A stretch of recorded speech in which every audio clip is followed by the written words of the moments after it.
Hello student, good morning to all. जैसा कि हमने प्रीवियस लेक्चर में पढ़ा था कि calculations of the contributions of atom present in different lattice site. तो सबसे पहले हमने पढ़ा था कि इस क्रिस्टल लैटिस में 8 एटम हैं। कहाँ पे? 8 कॉर्नर के ऊपर। ठीक है, तो contributions of each atom present at the 8 corner is 1/8। Means ये जो एक एटम है इसको कितने 8 कॉर्नर पे इस तरह से 8 स्पीयर जो हैं वो कंट्रीब्यूट कर रहे हैं। ठीक है, इसी तरह से अगर हम बात करेंगे किसकी, फेस सेंटर्ड की, मींस फेस सेंटर्ड, जैसा कि हमने यहाँ पढ़ा था कि ईच फेस के ऊपर क्या होगा, 8 एक एटम प्रेजेंट होगा और 8 कहाँ पे होंगे, 8 इसके कॉर्नर के ऊपर होंगे। तो contributions of this is shared by the two atoms, that is this one and this one. ठीक है, so contributions of the face center cubic unit cell is 1/2.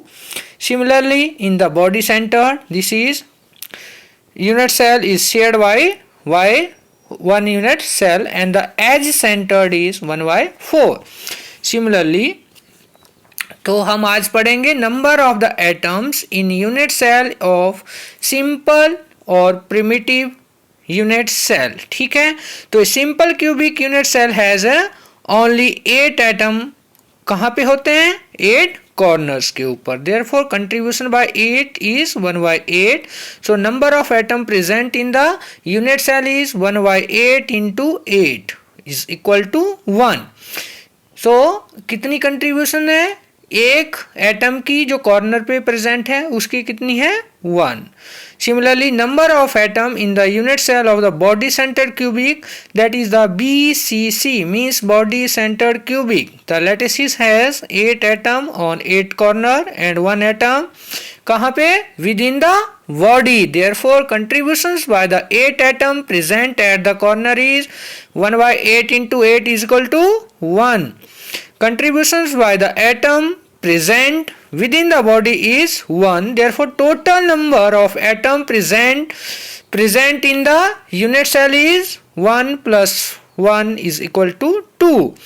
Similarly, in case of the number of atom in unit cell of the face centered cubic unit cell, that is the FCC, the lattice has 8 corner and the 6 atom on its face. Similarly, contributions of the atom on the corner is 1/8 into 8 is equal to 1, and contributions of the atom on the face is 1/2 into 6, that is equal to 3.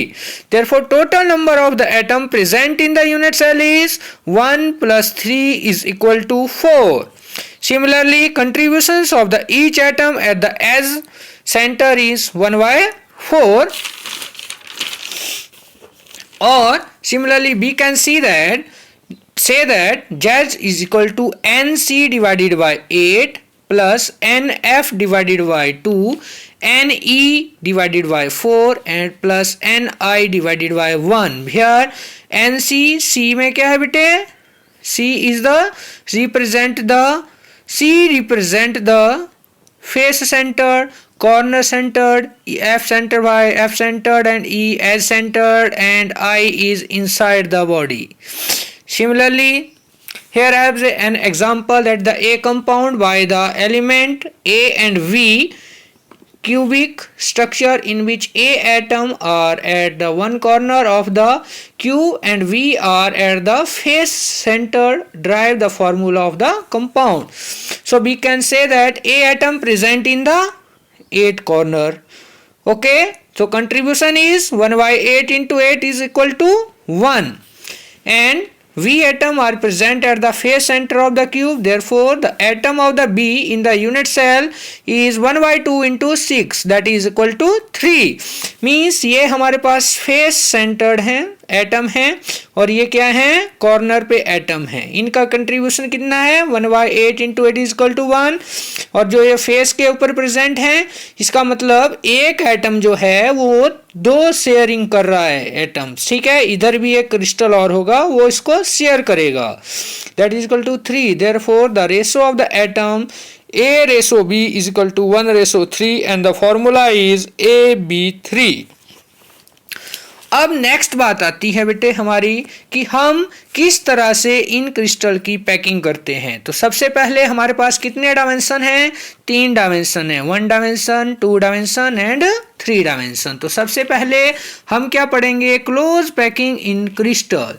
The packing of the sphere takes place in such a way that occupy the maximum available space and there is minimum space empty. The density of the crystal is maximum. This is called the close packing. There are 3 steps. First one, close packing in 1 dimension means हमने अब मान लिया है कि जो atom हैं, ions हैं या मॉलिक्यूल्स हैं वो किसकी फॉर्म में है? स्फीयर की फॉर्म में है। तो सबसे पहले हमारे पास मेथड है कि हम क्या करते हैं, इसको एक लाइन में पैक करते हैं। मतलब there is one way in which the sphere are arranged in the 1 dimensional close structure. The sphere should be touching each row.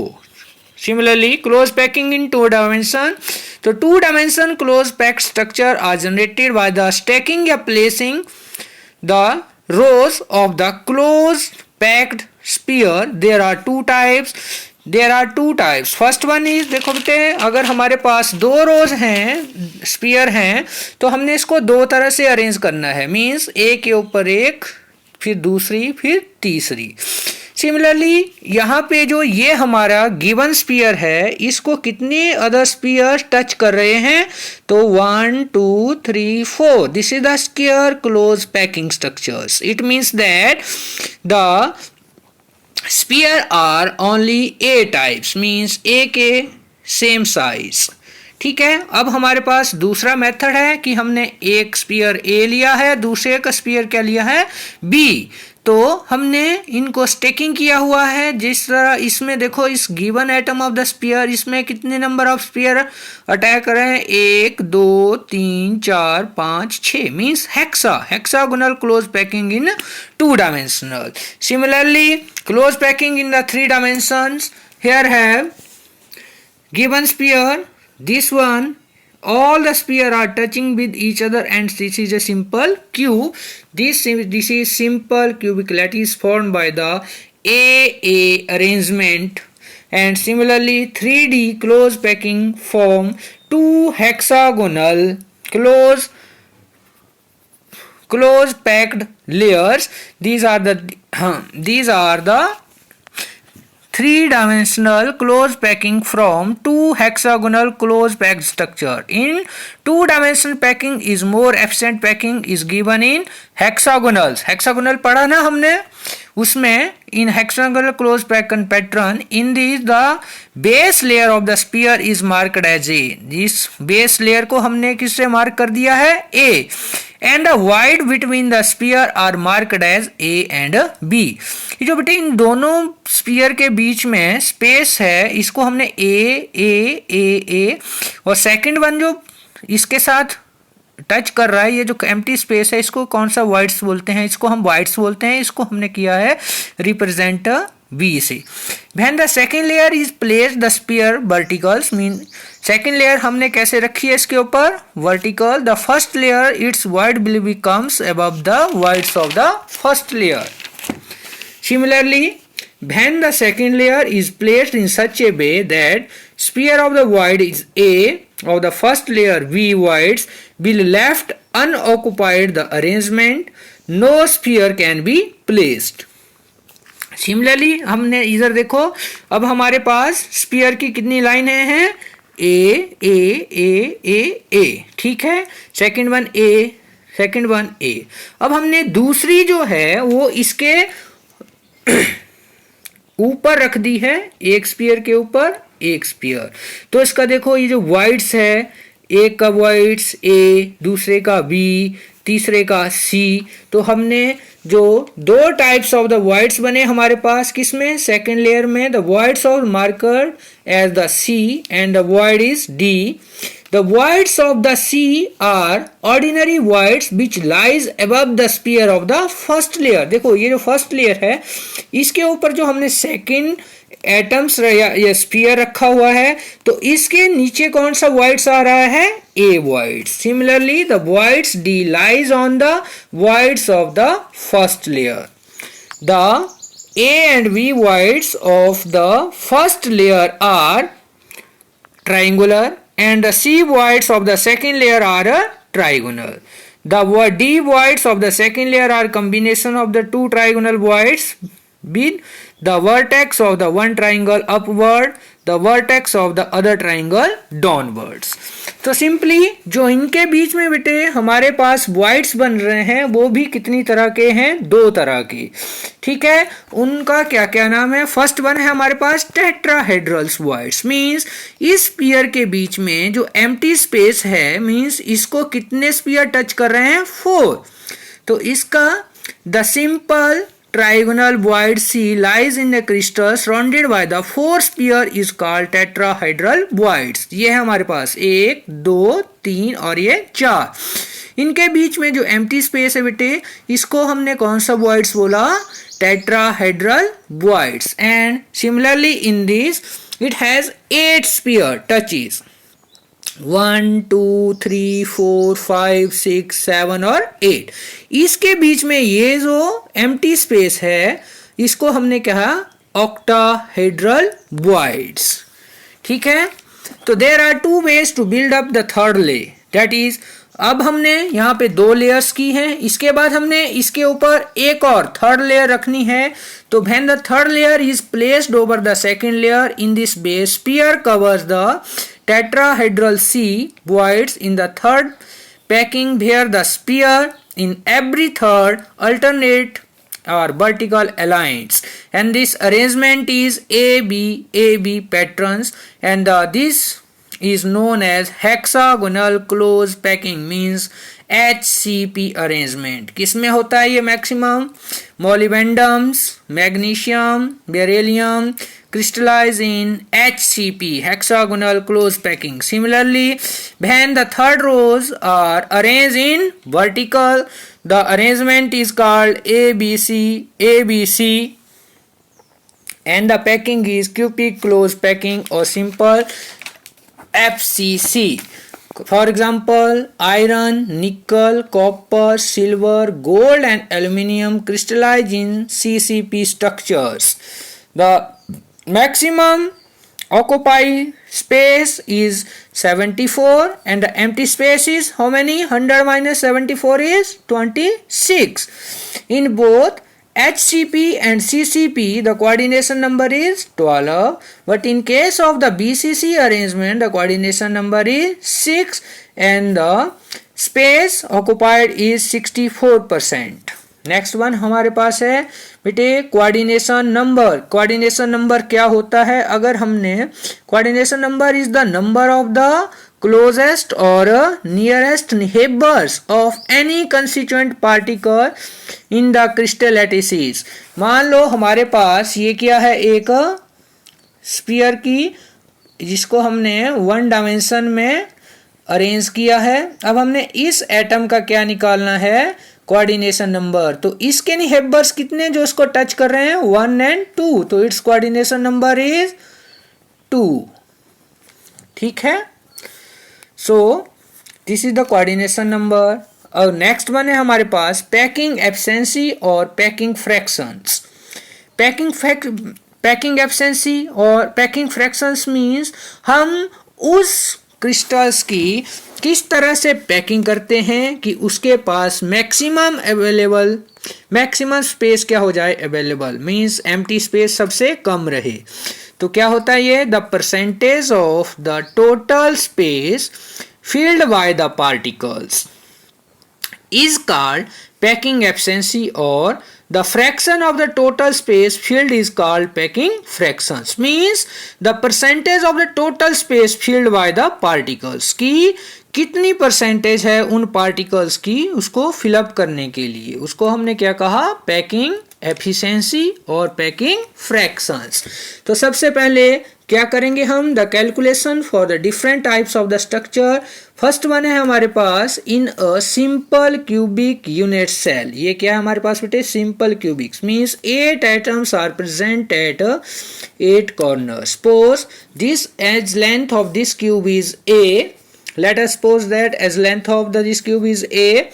Radius of this sphere means this is the atoms of the sphere. Its radius is small r.